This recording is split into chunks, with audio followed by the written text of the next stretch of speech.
Welcome to Granny Women. I'm Memaw Dixie. This is Granny, and that's Cindy.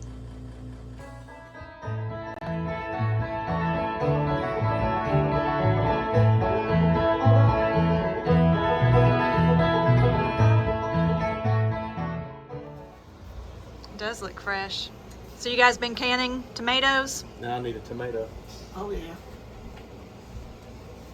Anything that you could bring in the door. You're canning it? Yeah, that looks delicious. We'll take that home with you. We had to break down and even buy us a small deep freeze. Because you had so many cans? Your fridge is Well, we got so much stuff to put in the freezer. Well, my fridge is over beside it from the window. So how do you can tomatoes? Give us the simple. Dixie Beginners. puts hers in the oven for 2 hours.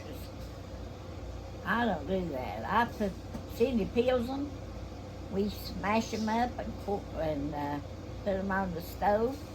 I put my salt, my sugar in them, and I let them boil down. And then I put them in my jars and seal them up. I've done open 2 jars. What do you like to eat them with? Well, we make macaroni and tomatoes. Me and Cindy loves macaroni and tomatoes. I put it in that steak the other day. I always eat them with my gravy biscuits. Gravy biscuit? Yeah, So Put a little bit of tomato biscuit, on top of your gravy, and then tomatoes on top? yeah. Alright, that's a new one for me. Oh, that's all we eat at home when I was little. And, She just opens them up and eats a jar of crackers. yeah. With In the crackers. winter time when they're good and cold out in the dirt, I'll go out there and get me a jar and bring them in and open them up and eat them with crackers. But Walsh would always fuss because I'd eat tomatoes with my gravy biscuit. And then he ate fried eggs on his gravy biscuit. So I told him, I said, yours looks a lot worse than mine does. What did you eat growing up when you were little for breakfast, like before school and stuff? We usually always had like eggs and sausage or ham and gravy. We didn't have a lot of cereal and milk because they had to buy their milk, or we'd get cow milk, before they ever got to the store. But we would have oatmeal. Mom would cook us oatmeal. But we'd have. Mom always cooked. We always had plenty to eat. I can't never remember going hungry. And you just got a new freezer, but now, so that means you've got a couple. But growing up, how old were you when you got a fridge? How old were all the kids when you guys got your first refrigerator? We got our first refrigerator when I was 7 years old. We didn't have a refrigerator, and there was 7 of us kids, and we all come down with the measles, the German measles, the big ones, at the same time. And all we wanted was ice. And Mama'd have to run up to Phyllis's mom and daddy's next door and carry us ice, and Daddy went and got us a refrigerator. But the measles fell in me and damaged my kidneys, and they had to put me in the hospital. So Daddy stayed with me, and Mama stayed home with the other 6. And Leon, he was the worst one, because he would holler, "Just give me some rat poison, I'm a-dying. He'd tell Mama, he liked to run Mama crazy.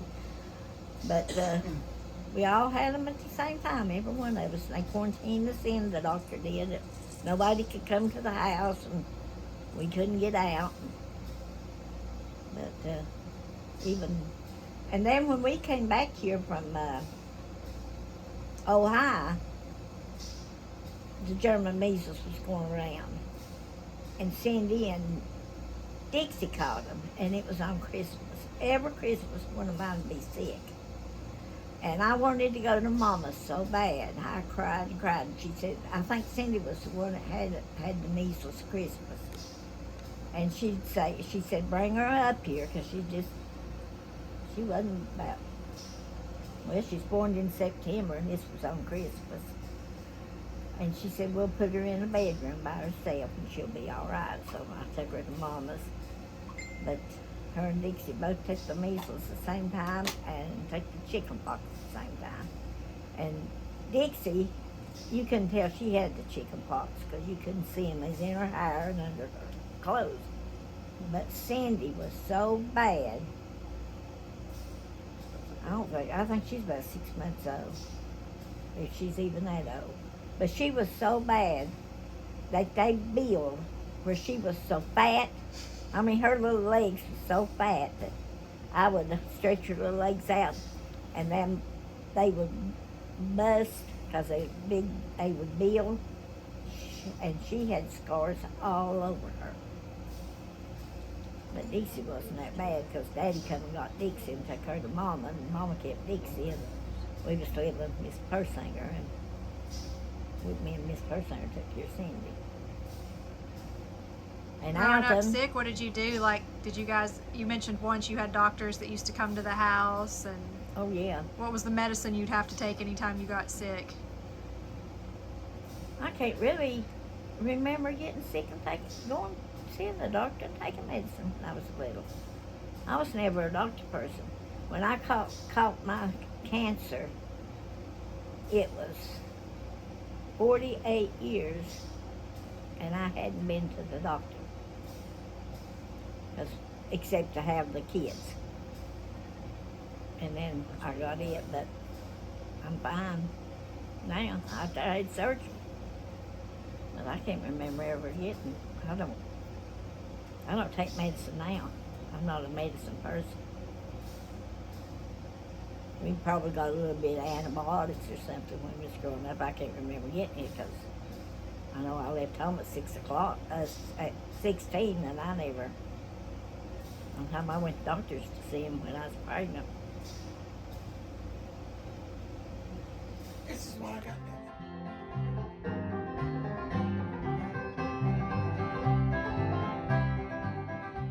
Good morning, Memaw Dixie here, and today I am going to can green tomatoes. I'm going to slice them and can them so that we can fry them this winter whenever green tomatoes is not available. So what I've got washed and got a pan full of tomatoes here. So I'm going to slice these, and I'm going to put them in this bowl, and once I get them all sliced, then we're going to put them in the jar and get our brine ready to pour over them. This is a simple recipe, and it works really good, and they are really good in the winter. So I'm going to get started on these, and I will get back with you. Okay, I'm going to start slicing my tomatoes. I'm not going to slice them like super thin, but I'm not going to do them really thick either. But these are so good. My family love them.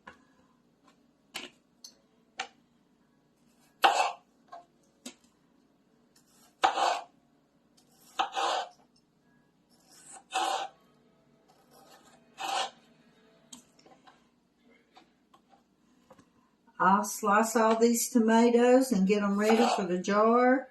Now, if there's any places on them, I go ahead and cut them out. But we love fried green tomatoes here, and also we love squash and zucchini. I cut some of those up and can them to fry in the winter too. So it's really simple to do. When you take these out, you just drain all the water off of them in a colander, and let them set for a few minutes. And then you take like a paper towel or a towel and kind of pat them dry. And then you just actually, I bathe mine in buttermilk. And then I fix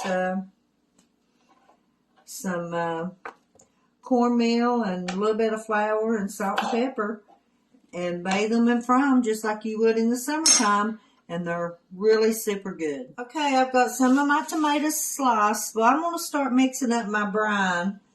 And it takes a gallon of water and a half a cup of apple cider vinegar and 2 tablespoons of salt. But what I'm going to do, since I have so many tomatoes, I'll probably double this recipe. I've done put 1 quart. So 4 quarts is a gallon. And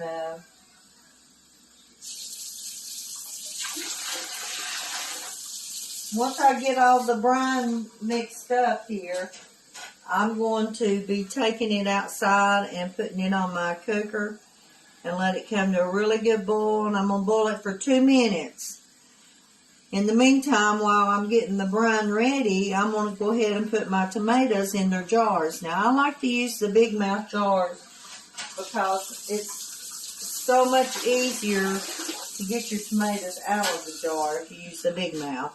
And I use the smaller tomatoes. And these tomatoes that I picked was the ones that was laying on the ground where the vines was so heavy. And it's so nice picking of them anyway. That laying on the ground, the way it's been raining and storming here, they would have rotted. So I was just trying to save them from rotting.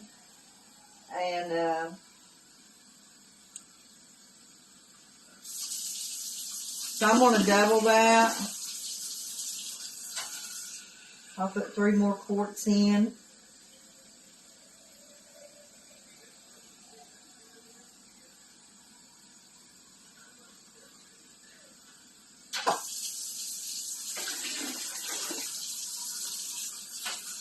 These are really good. Fried green tomatoes to me is good with anything. I like to eat them with just a snack. But they're really good with soup beans.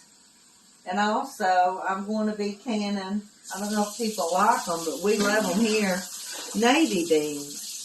I found a ham bone in the freezer, and I'm going to get it out and let it thaw out. So I'm going to make a run of navy beans. I'm going to can them this week.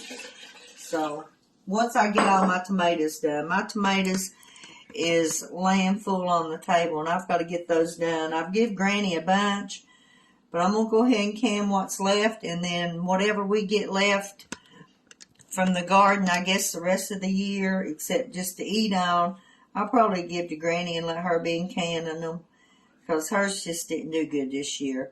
But anyway, I'm going to finish mixing up this brine. Like I say, I'm going to double the recipe. So I'm using 2 gallons of water, a cup of vinegar, and 4 tablespoons of salt.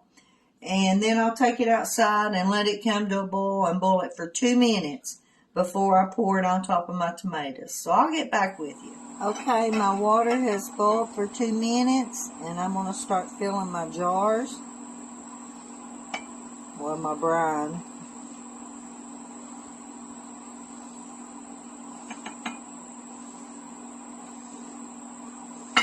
Now, my jars, seals, rings, everything has been sterilized. So, even though I'm doing it on the back porch, I prep everything inside and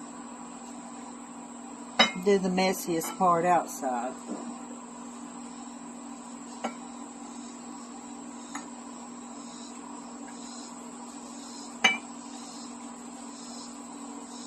You can water bath these for 5 minutes, but I have found, I've done it both ways, and I found when I water bath them, your tomatoes are not as crisp, and when I do it this way, they seal and they're just as good. So that's why I'm not going to water bath this run, because I don't want my tomatoes to be mushy. I want them to be firm just like, so when they fry, they're going to be really good and crisp.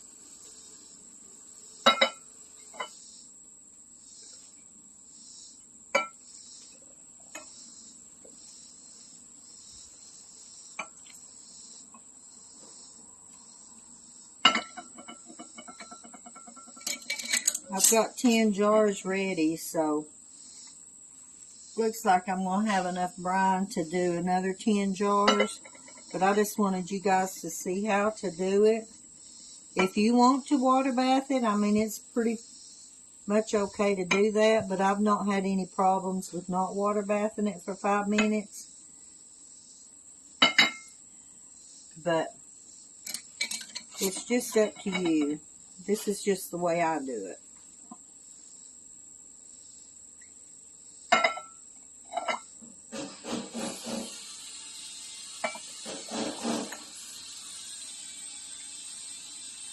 And we've been eating these like this for, golly, many, many years, and nobody's ever got sick or had any problems, so it's working for us.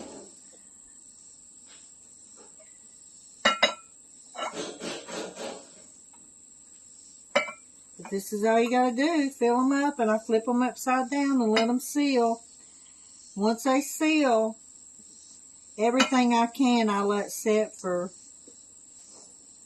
24 to 36, sometimes a couple, 2 or 3 days on the tables. I'll let them set out here all night, and then I'll take them in the house and let them set. Make sure they're going to stay sealed and everything looks good. And then I take the rings off of them and wipe them down really good and label them and put them in the garage.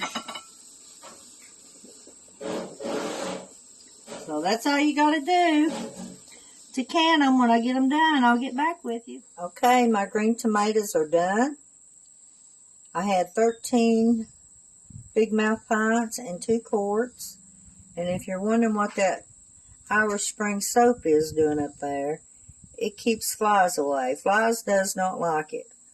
So I put a bar of soap, try to keep the flies away. So that's what that's for.